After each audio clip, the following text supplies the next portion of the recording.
Hi friends, welcome to our channel ASAP. So இன்னைக்கு நம்ம என்ன பார்க்க போறோம்னா SBI PO ஓட clear cut prelims strategy தான் பார்க்க போறோம்.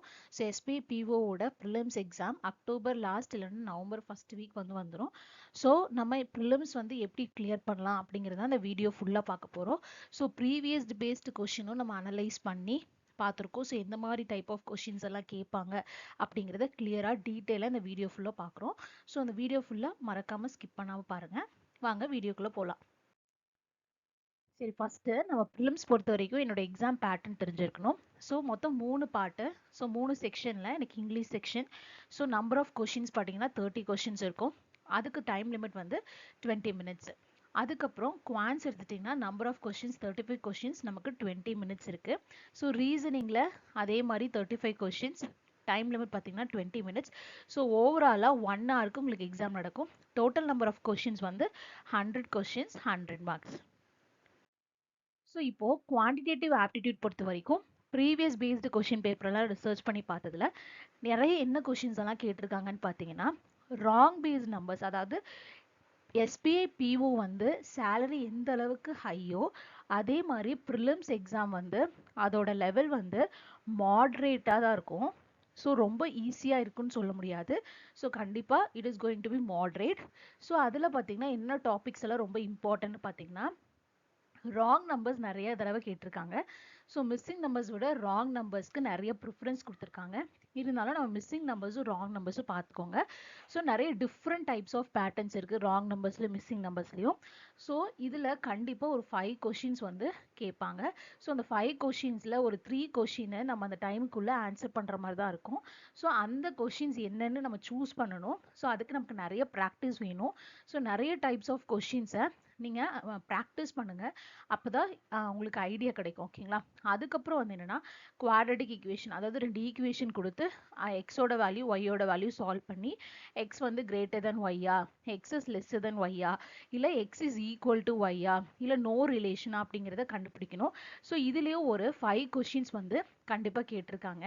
ஸோ இதில் நம்ம மாடரேட் லெவல் சம்ஸ், அதாவது முன்னாடி எக்ஸுக்கு முன்னாடி கோஎஃபிஷியன்ட் வச்சு நிறைய சம்ஸ் கேட்டிருக்காங்க. ஸோ அந்த மாதிரி டைப்ஸ் ஆஃப் சம்ஸும் பார்த்துக்கோங்க.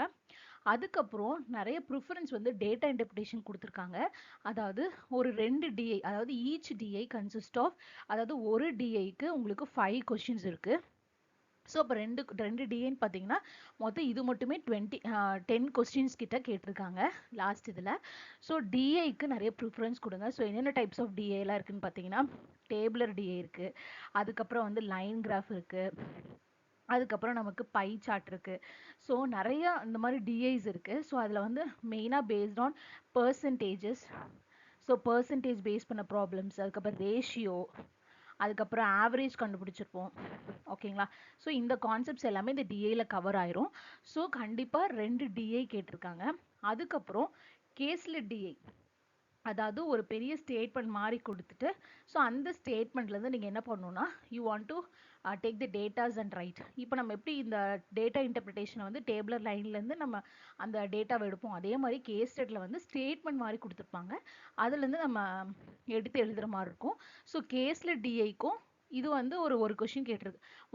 ஒன் கொஷின்னா, அதாவது அதில் ஒரு 5 கொஷின்ஸ் இருக்கும். ஸோ இப்போ டிஐ மட்டும் பார்த்தீங்கன்னா மொத்தம் 15 மார்க்ஸ் கிட்டத்தட்ட கேட்பாங்க. ஸோ ப்ரிஃபரன்ஸ் டிஐக்கு, கேஸில் டிஐக்கு கொடுங்க. ஓகேங்களா?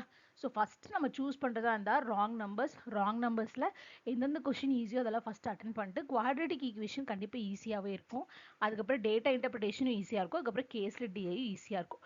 சிலதெல்லாம் சுற்றுற மாதிரி இருக்கும். அதை எடுத்தோன்னே ஸ்கிப் பண்ணிவிட்டு ஃபஸ்ட்டு ஈஸியான கொஷின்ஸ் எல்லாம் சால்வ் பண்ணிட்டு அதுக்கப்புறம் பெரிய பெரிய கொஷின்ஸ் எல்லாம் சால்வ் பண்ண பாருங்கள். அதுக்கப்புறம் மேஜராக ப்ரிஃபரன்ஸ் எது கொடுப்பாங்கன்னா, எஸ்பிஐ பிஓ வரைக்கும் அப்ளிகேஷன் சம்ஸில் நிறைய ப்ரிஃபரன்ஸ் கொடுப்பாங்க. ஸோ அந்த கான்செப்ட்ஸ் எல்லாம் என்னென்னு பார்த்தீங்கன்னா, போட்ஸ் அண்ட் ஸ்ட்ரீம்ஸில் அதுலேருந்து சில ஒரு 2-3 கொஷின் வரலாம், ஒரு கொஷின் வரலாம். அதுக்கப்புறம் ட்ரெயின்ஸு, அதுக்கப்புறம் சிம்பிள் இன்ட்ரெஸ்ட், காம்பவுண்ட் இன்ட்ரெஸ்ட், அதுக்கப்புறம் டைம் அண்ட் ஒர்க், அதுக்கப்புறம் ப்ராஃபிட் அண்ட் லாஸ், அப்புறம் mixture alligation, partnership, percentages, mensuration, probability. So application நமக்கு நிறைய டைப்ஸ் ஆஃப் சம்ஸ் இருக்குது. ஸோ நம்ம எந்த கான்செப்ட் கிளியராக இருக்குமோ அதுலேருந்து கண்டிப்பாக ஒரு அப்ளிகேஷன் சம் அட்டன் பண்ணுற மாதிரி வச்சுக்கோங்க. அதாவது சிலதெல்லாம் யோசிப்பாங்கன்னா அப்ளிகேஷன்ஸ் சம்மெல்லாம் ஸ்கிப் பண்ணிடலாம் அப்படின்னு நினைப்பாங்க. ஆனால் எஸ்பிஐ பிஓ பொறுத்த வரைக்கும் நீங்கள் அப்ளிகேஷன் சம்ஸ் வந்து ஸ்கிப் பண்ணுற மாதிரி இருக்காது. கண்டிப்பாக நீங்கள் அட்டன் பண்ணாதான் உங்களால் மார்க்கை வந்து இம்ப்ரூவ் பண்ண முடியும். அதனால் உங்களுக்கு எந்த டாப்பிக்கெல்லாம் ஈஸியோ அதில் இருக்கிற சம்ஸ் அப்ளிகேஷன் சம்ஸ் எல்லாம் நீங்கள் ப்ராக்டிஸ் பண்ணுங்கள். ஏதாவது ஒரு 2 டாபிக் வேணால் ஸ்கிப் பண்ணிக்கோங்க. ஓகே, நெக்ஸ்ட் பார்த்தீங்கன்னா ரீசனிங் டாபிக். ஸோ ரீசனிங்கில் வந்து அதிகமாக கேட்கக்கூடியது வந்து என்னென்னா சீட்டிங் அரேஞ்ச்மெண்ட் தென் பசில்ஸ். அதாவது எஸ்பிஐ பிஓ வரதுக்கும் அவங்க ப்ரிஃபரன்ஸ் எது கொடுப்பாங்கன்னா சீட்டிங் அரேஞ்ச்மெண்ட் ஒரு 2 சீட்டிங் கேட்பாங்க. So each consist of 5 questions இருக்கும். ஸோ அதுவே ஒரு 10 மார்க்ஸ் கிட்ட வந்துடும். அதே மாதிரி பசில்ஸ்லையும் அதே மாதிரி தான். ஸோ சீட்டிங்க்கும் பசிலுக்கும் நிறைய ப்ரிஃபரன்ஸ் கொடுப்பாங்க. ஸோ நீங்கள் ஒரு எக்ஸாம் போகிறதுக்கு முன்னாடி நிறைய சீட்டிங்ஸ் எடுத்து சால்வ் பண்ணுங்கள். பசில் டைப் பேஸ்டு, அதாவது பசிலில் வந்து உங்களுக்கு டே பேஸ்டு பசில் இருக்குது, மந்த் பேஸ்டு பசில், அதுக்கப்புறம் பாக்ஸ் பேஸ்டு பசில் இருக்குது. ஸோ இந்த கொஷின்ஸ் எல்லாம் எடுத்து நம்ம ரெகுலராக ப்ராக்டிஸ் பண்ணால் மட்டும்தான் எனக்கு ஸ்பீடு வந்து இம்ப்ரூவ் ஆகும். ஸோ இங்கே வந்து எனக்கு கஷ்டமாக இருக்குது, நான் எக்ஸாமில் போய் பார்த்துக்கலாம் அப்படின்னு சொல்லி நீங்கள் நடக்க முடியாது. ஸோ சீட்டிங் அண்ட் பசில் பொறுத்த வரைக்கும் எந்த அளவுக்கு நீங்கள் ப்ராக்டிஸ் பண்ணுறீங்களோ அந்த அளவுக்கு உங்களால் ஸ்பீடாக போட முடியும். அதாவது நிறைய கொஷின்ஸ் வந்து நீங்கள் அட்டன் பண்ணலாம். இப்போ ஒரு சீட்டிங் நீங்கள் சால்வ் பண்ணாவே நீங்கள் 5 கொஷின்ஸ் அட்டன் பண்ண முடியும். அதனால சீட்டிங் எந்த அளவுக்கு நீங்கள் ஸ்பீடாக போடுறீங்களோ அந்த அளவுக்கு உங்களோட ரீசனிங்கோட ஸ்கோர் வந்து இம்ப்ரூவ் ஆகும். So highly give preference to seating arrangement and puzzles. அதுக்கப்புறம் அதர் கான்செப்ட்ஸ் பார்த்தீங்கன்னா இன்இக்வாலிட்டிஸ், லெஸ் தேனா, ஈக்குவல், கிரேட்டர் தேனா, லெஸ் தேன் ஆர் ஈக்குவல் டுவா. ஸோ இதெல்லாம் ஈஸியான கான்செப்ட். அதுக்கப்புறம் பிளட் ரிலேஷன். ஸோ பிளட் ரிலேஷனில் ஒரு ஸ்டேட்மெண்ட் மாதிரி கொடுத்து அதுலேருந்து ஒரு 3 கொஷின்ஸ் கேட்பாங்க. ஸோ பிளட் ரிலேஷனுக்கு ப்ரிஃபரன்ஸ் கொடுங்க. அதுக்கப்புறம் கோடிங் அண்ட் டீகோடிங் அதே மாதிரி ஒரு 5 கொஷின்ஸ் கிட்ட கோடிங் அண்ட் டீகோடிங்லேருந்து கேட்பாங்க. அதுக்கப்புறம் சிலாஜிசம். ஸோ சிலாஜிசம் நிறைய பேர் வில் கெட் கன்ஃபியூஸ்ட். ஸோ நம்ம சேனலில் சிலாஜிசம் பற்றி கிளியர் கட்டான வீடியோ வந்து போட்டிருக்கோம். உங்களுக்கு தெரியலன்னா ரெஃபர் பண்ணிக்கோங்க. ஓகேங்களா? ஸோ அதுக்கப்புறம் டைரக்ஷன் பேஸ்டு சம்ஸு, அதுக்கப்புறம் பேர் ஆஃப் லெட்டர்லேருந்து கண்டிப்பாக ஒரு கொஷின் கேட்பாங்க. அதாவது ஃபார்வர்ட் டைரக்ஷன், பேக்வர்ட் டைரக்ஷனில் பேர் ஆஃப் லெட்டர்ஸ் எவ்வளோ வருது அது, அதுக்கப்புறம் கண்டிப்பாக மீனிங்ஃபுல் வேர்டு ஏதாவது ஒன்று கேட்டுருவாங்க. ஸோ இதெல்லாம் தான் ரீசனிங்கில் கவர் பண்ணக்கூடிய டாபிக்ஸ்.